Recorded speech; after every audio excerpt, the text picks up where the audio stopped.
I'm not intimidated by any buyers. Cash is king, winner takes all. You don't know what you're going to encounter.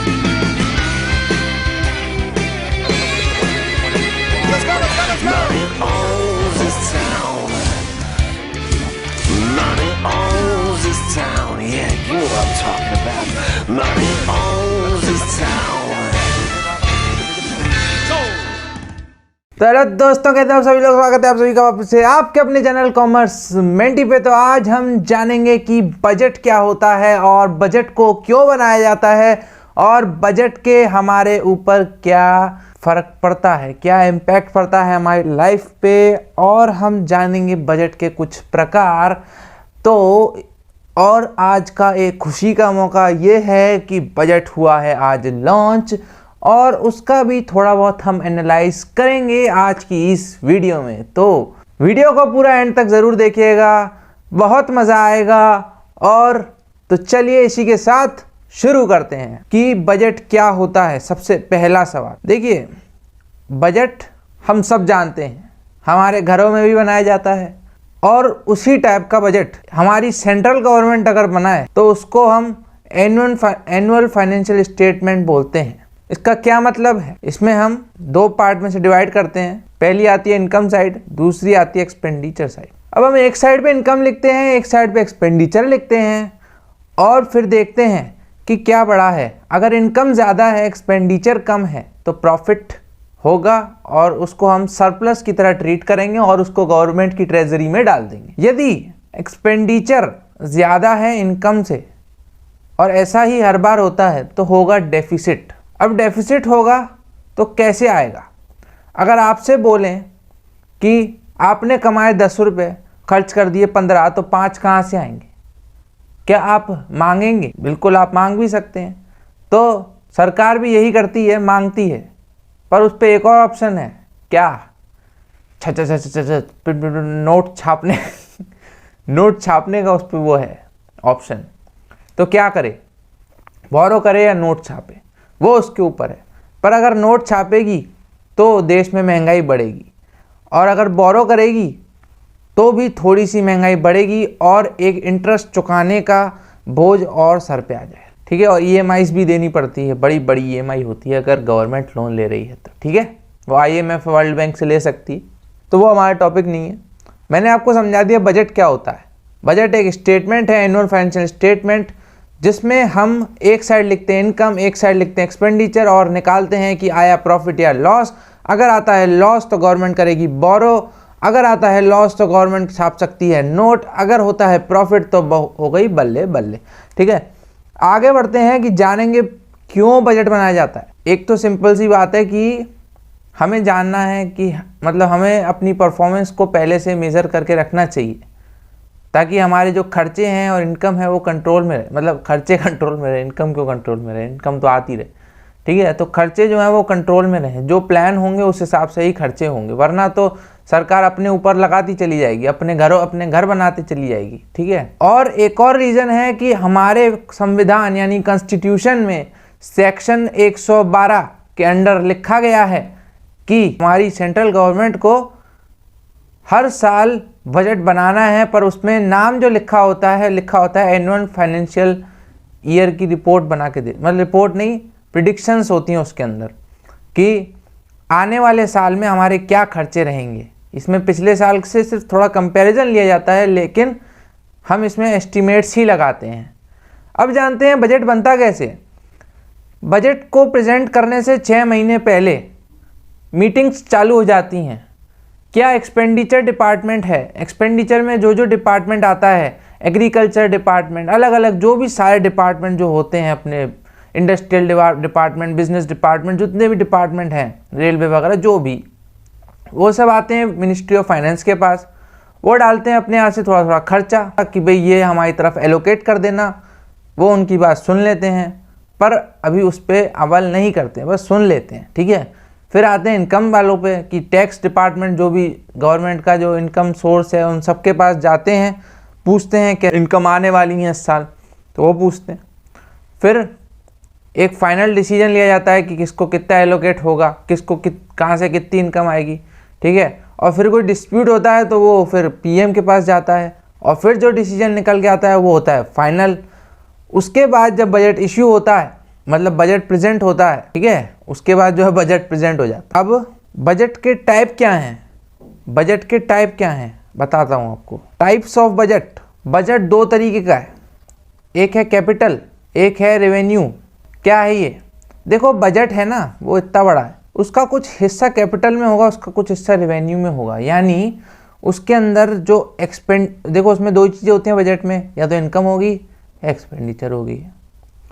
तो जो हिस्सा capital expenditure और capital income को अपने अंदर रखता है, उस बजट के हिस्से को हम कैपिटल बजट बोलते हैं। और जिस हिस्से के अंदर revenue expenditure and revenue income होते हैं, उस हिस्से को हम रेवेन्यू बजट बोलते हैं। अच्छा सर ये तो आपने बता दिया, लेकिन अब इन सब का मतलब तो बताओ।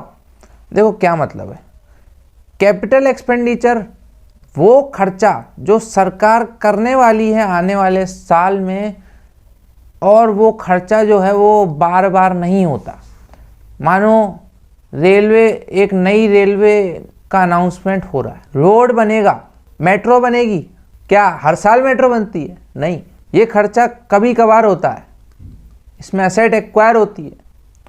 लेकिन रेवेन्यू एक्सपेंडिचर में ऐसा नहीं है। क्या सरकार सिर्फ यही खर्चे करती है? नहीं, गवर्नमेंट एम्प्लॉयज़ की सैलरी कहाँ से आती है? यहीं से आती है। जो इसको बार बार देने हैं, again and again and again and again again again again again again, जितनी बार दे सकते हो उतनी बार दो।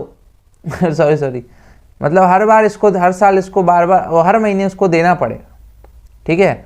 मेंटेनेंस कॉस्ट जो होती है वो हर साल एक्वायर करनी पड़ती है गवर्नमेंट को। तो ये जो खर्चे होते हैं वो रेवेन्यू एक्सपेंडिचर होते हैं। अब जानते हैं capital income and revenue income. इसको रिसीट भी बोलते हैं इनकम को, capital receipt and revenue receipt. Same वही मतलब, जो पैसा हमें कभी कभार ही मिलेगा। यानी इस साल 5G का स्पेक्ट्रम आएगा। स्पेक्ट्रम क्या होता है? वो ये एक मतलब परमिशन होती है जो कि गवर्नमेंट देती है हमारी टेलीकॉम कंपनीज़ को अपना नेटवर्क बिछाने के लिए हमारी कंट्री में, ठीक है। तो उस स्पेक्ट्रम के लिए पेमेंट करनी पड़ती है कंपनीज़ को बड़ी बड़ी। तो वो ऐसी कभी कभार जो इनकम हो रही है वो 5G स्पेक्ट्रम की, या अपनी कोई PSU public sector unit company government ने बेची है किसी प्राइवेट सेक्टर को, तो उससे जो पैसा आया वो कैपिटल रिसीव। इसमें हमारी एसेट कम हो जाती है और ये कभी कभार ही होता है, लेकिन ये हमेशा आती रहती है। एक फिक्स सोर्स है, ये फिक्स सोर्स है इनकम का, और हर साल इसमें से कुछ ना कुछ आता है, मतलब आता रहता है, अगेन एंड अगेन इनकम वाली है। जैसे इनकम टैक्स, GST होता है, और कुछ बता दो। रेलवे की टिकटें बिकती हैं, आप लेते हो, पैसा कहाँ जाता है? किसके पास जाता है? गवर्नमेंट के पास जाता है ना। रेलवे टिकट, फॉर्म भरते हो, फॉर्म नौकरी के लिए, सरकारी नौकरी के लिए, उसकी पेमेंट कहाँ जाती है? Form fees. ये आता रहेगा खर्चा, वो ये इनकम आती रहती है, ये इनकम कभी कभी आती है, ठीक है। तो ये फ़र्क है, और ये फ़र्क है कैपिटल बजट और रेवेन्यू बजट में, और उसके अंदर जो capital expenditure, capital income, revenue expenditure, revenue income में जो फ़र्क था मैंने आपको बता दिया। अब जानते हैं कि इसको इम्प्लीमेंट कैसे किया जाता है। देखिए सबसे पहले बजट को प्रेजेंट किया जाता है, जैसे आज हुआ था प्रेजेंट पार्लियामेंट के अंदर। उसके बाद उसको अप्रूवल लेने के लिए लेजिस्लेचर में 2 बिल पास करने पड़ते हैं। पहला है फाइनेंशियल बिल, दूसरा है अप्रोप्रिएशन बिल। फाइनेंशियल बिल में जो प्रपोजल होते हैं गवर्नमेंट के, यानी इस साल हम ये योजना करेंगे, ये योजना निकालेंगे, ये इंफ्रास्ट्रक्चर में खर्चा करेंगे, तो प्रपोजल्स जो हैं वो इस बिल में रहते हैं। और पैसा मांगने की परमिशन, यानी हमें गवर्नमेंट ट्रेजरी से इस प्रपोजल के लिए 1000 करोड़ रुपीस चाहिए, तो वो ये परमिशन है। ये 2 बिल पास होंगे, दोनों पे लेजिस्लेटिव असेंबली का थप्पा लग जाएगा, मतलब लोकसभा एंड राज्यसभा, ये दोनों जब परमिशन दे देंगे, इस पे थप्पा लगा देंगे, उसके बाद आप अपने बजट को, मतलब सरकार जो है अपने बजट को 1 अप्रैल जो इस साल का फाइनेंशियल ईयर यानी 2021-22 से इस बजट को अप्लाई करेगी सरकार। This will be applicable. तो इस तरीके से बजट जो है इम्प्लीमेंट होता है। अब जानते हैं आप पे क्या इम्पैक्ट है।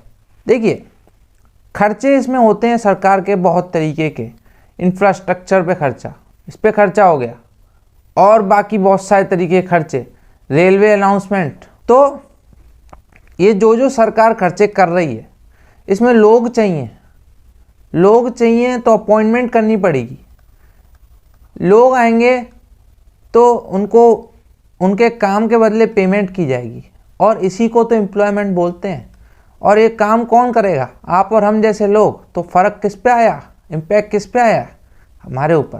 तो एक तो एम्प्लॉयमेंट क्रिएट होगा, और अगर सरकार अपनी इनकम बढ़ाती है, यानी कहती है कि हम इस साल से अपने फॉर्म की फ़ीस बढ़ा देंगे, तो इसका फ़र्क भी आप पे आएगा। टैक्स नहीं बढ़ा सकती बजट में, ये बात ध्यान रखना, ठीक है। वो जीएसटी कमेटी अलग होती है, उसका अलग सिस्टम है, ठीक है। इनकम टैक्स बढ़ा सकती है, तो उसका इम्पैक्ट भी आप पे आएगा। ऐसे भाई गवर्नमेंट हमने ही बनाई है, तो उसके खर्चे और इनकम हमें ही बियर करने हैं। वो खर्चा करेगी, हमारा फ़ायदा है, वो इनकम लेगी, हमारा नुकसान है। सीधी सी बात है, नो बकवास। तो ये था बजट के लिए। अब जानते हैं 21 और 22 के बजट में ऐसा कुछ खास है क्या? जी मैं आपको बताऊं, कुछ खास नहीं है। सिंपल हर साल की तरह जैसे बजट बनते हैं वैसा ही बना है। बस ये है कि वैक्सीन और हेल्थ केयर पे अलग से ध्यान दिया गया है। सीधी सी बात है, सिंपल से, ठीक है। वैक्सीन में कम से कम 25,000 करोड़ रुपए जो है खर्चा करने को तैयार हुई है, और कम से कम 2.5 या 3 लाख 2,33,000 करोड़ के आसपास जो है हेल्थ डेवलपमेंट, हेल्थ इंफ्रास्ट्रक्चर को डेवलप करने के लिए खर्चा एलोकेट किया गया। यही कुछ नई चीज़ें हैं, और टेक्नोलॉजी में थोड़ा एक्सपेंडिचर करने का बढ़ाया गया है, एलोकेशन बढ़ाया गया एक्सपेंडिचर का। तो बस यही था, ज़्यादा कुछ था नहीं इस बजट में खास। सिंपल भाषा में बताऊं, डेवलपमेंट के लिए बहुत सारी चीज़ें लिखी हैं, और जब भी एक फन फैक्ट बताऊं, इन लोगों को कुछ समझ में तो आता नहीं, मतलब जो पीछे सुनते रहते हैं बजट को। जैसे ही पैसों की बात आती है कि हम 2 लाख करोड़ इम्प्लीमेंट करेंगे, 1 लाख करोड़ इम्प्लीमेंट करेंगे, 5 लाख करोड़ इसमें डालेंगे, तभी ये टेबल पे थाप शुरू कर देते हैं। तो बस इसी खुशी की और हंसी के साथ आपको छोड़े जा रहा हूँ। मिलता हूँ आपसे अगली वीडियो में। आशा करता हूँ आपको पूरा बजट समझ में आया होगा। Revenue expenditure, capital expenditure, revenue income, और जितनी भी इनकम, जो भी सब कुछ फलाना ढिमका टाइप वगैरह सब कुछ समझ में आ चुका होगा। So thank you for watching, bye bye. और हाँ, रटना कभी भी नहीं है, सिर्फ समझना है अपने को, ठीक है। Tata bye bye.